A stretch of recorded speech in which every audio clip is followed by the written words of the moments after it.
Dans cette vidéo, j'aimerais partager avec toi l'idée selon laquelle pour avoir un équilibre financier, il faut avoir un minimum de 3 sources de revenus. Alors, si tu me découvres pour la première fois dans cette vidéo, j'aimerais t'inviter à t'abonner à la chaîne. Moi-même, je suis Yebi Essosolim, entrepreneur agricole, passionné du monde rural. J'interviens dans ma communauté sur des chaînes de valeur biologiques afin de fournir aux personnes et aux animaux des aliments sains tout en préservant l'environnement. Pour avoir un équilibre sur le plan financier, il faut avoir plusieurs sources de revenus. Et le minimum qu'il faut avoir, c'est 3 sources de revenus. Ça peut vous paraître nouveau parce que dans nos pays où la culture entrepreneuriale n'est pas très développée, on nous a toujours appris à nous contenter d'une seule source de revenus. C'est la raison pour laquelle beaucoup de personnes avaient des projets d'entreprise très intéressants, mais depuis qu'ils ont trouvé un emploi dans une entreprise privée de la place, ils ont abandonné leur projet. Ou bien depuis qu'ils seront admis à la fonction publique, ils ont abandonné leur projet pour faire face à ce nouvel emploi qu'ils ont. Maintenant, le constat est que après 3 mois, 6 mois, bien 1 an dans cet emploi, ils peinent à trouver un équilibre sur le plan financier et trouvent toujours que le salaire n'est pas suffisant. C'est tout à fait normal parce que on n'a jamais de l'équilibre financier avec une seule source de revenus. Il faut donc chercher d'autres sources de revenus afin de commencer par sentir un certain équilibre. Si tu es un fonctionnaire et tu suis cette vidéo, au lieu de penser que c'est une énième augmentation de salaire qui va te permettre d'avoir un équilibre financier, il faut gagner du temps en mettant en place d'autres activités parallèles. Il est vrai que dans plusieurs pays, les fonctionnaires n'ont pas le droit de créer et de formaliser leur entreprise. Mais ce n'est pas un problème parce qu'aujourd'hui, il y a plein d'autres moyens de se faire de l'argent sans forcément passer par une entreprise formelle. Comme nous sommes sur YouTube, vous pouvez après faire la recherche sur comment gagner de l'argent en ligne. Aujourd'hui, avec Internet, il est possible de créer plein de sources de revenus. Vous-même, vous serez étonné de toutes les idées que vous allez trouver. Donc, commencez en même temps par faire les recherches pour voir comment mettre sur pied une source de revenus. Par exemple, ces vidéos que je fais pour pouvoir discuter avec vous, c'est vraiment un plaisir pour pouvoir échanger avec vous de nos connaissances. C'est aussi une occasion d'apprendre de vous. Ça me permet aussi de mettre de la visibilité sur mon entreprise et sur mes produits. Mais bientôt, YouTube va commencer par me payer parce que je poste régulièrement des vidéos et que les gens sont intéressés par mon contenu. Donc, par exemple, si vous êtes un fonctionnaire et vous êtes un enseignant, comme idée, vous pouvez collectionner des épreuves d'examen et vous venez vous faire des vidéos dans lesquelles vous proposez des solutions à ces épreuves d'examen. Je suis sûre que plein d'élèves seront intéressés à suivre votre chaîne et à voir comment vous proposez des solutions à ces problèmes-là pour les aider à préparer leurs examens. Ou bien si vous êtes par exemple un fonctionnaire, vous êtes dans le domaine de la santé, vous pouvez créer une chaîne YouTube où vous donnez des conseils. Vous donnez des conseils à la population, vous-même donnez la possibilité aux personnes de vous appeler directement et ils vont vous expliquer leurs problèmes et vous allez apporter un début de solution si possible. Donc, avec ces vidéos, c'est une source de revenus que vous mettez sur pied parce que YouTube va vous payer pour le travail que vous faites. Donc, vous voyez, il y a plein de moyens de pouvoir gagner de l'argent. Ou bien si directement vous ne pouvez pas créer votre propre entreprise. Vous pouvez investir dans l'entreprise de quelqu'un d'autre et ça vous permet d'avoir des sources de revenus. Lorsque l'entreprise va faire des bénéfices, vous aussi vous aurez votre part. Maintenant, pour les employés du privé, là, c'est un double avantage. Vous avez une source de revenus qui vous permet déjà avec votre emploi d'avoir les besoins fondamentaux garantis. Maintenant, vous pouvez même créer et formaliser votre entreprise à côté si vous voulez. Il faut noter que l'idée dans cette vidéo, c'est de vous dire que pour avoir un équilibre sur le plan financier, il faut avoir un minimum de 3 sources de revenus.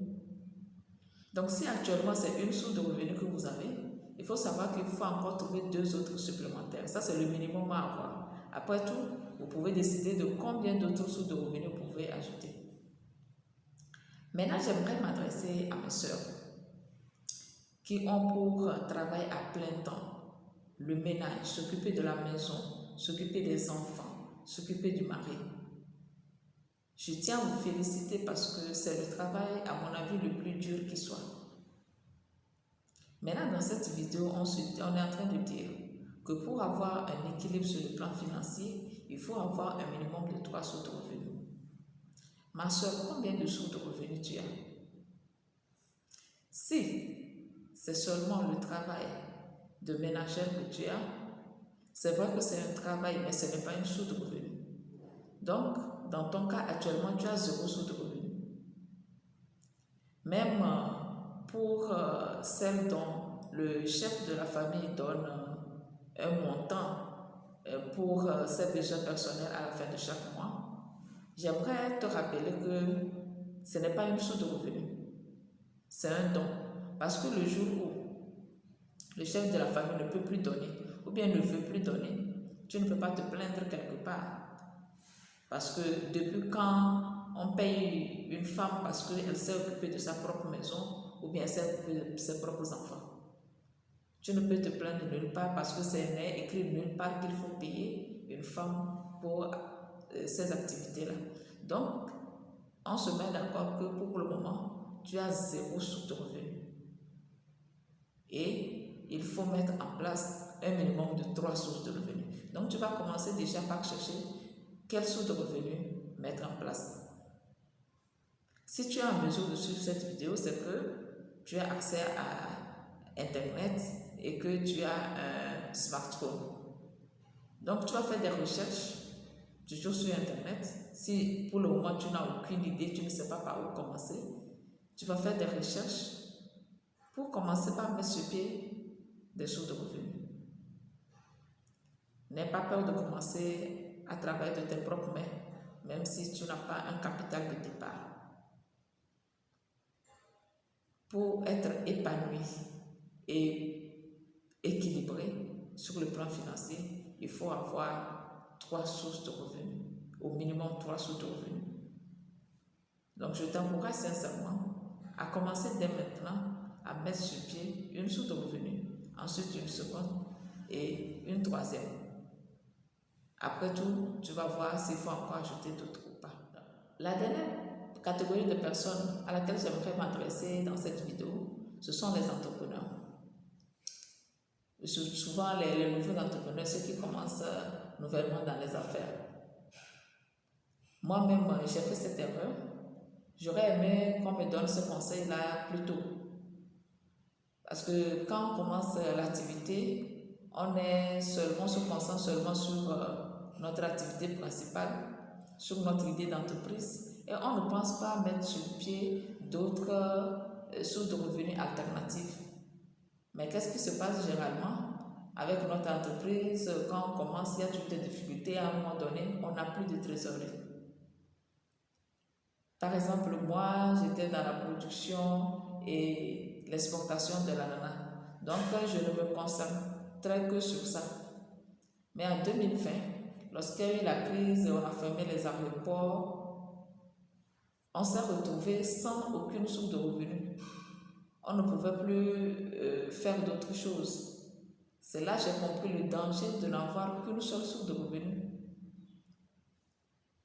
Et rapidement, j'ai mis d'autres sources de revenus alternatives, un espace de coworking avec Internet où les gens peuvent venir s'abonner.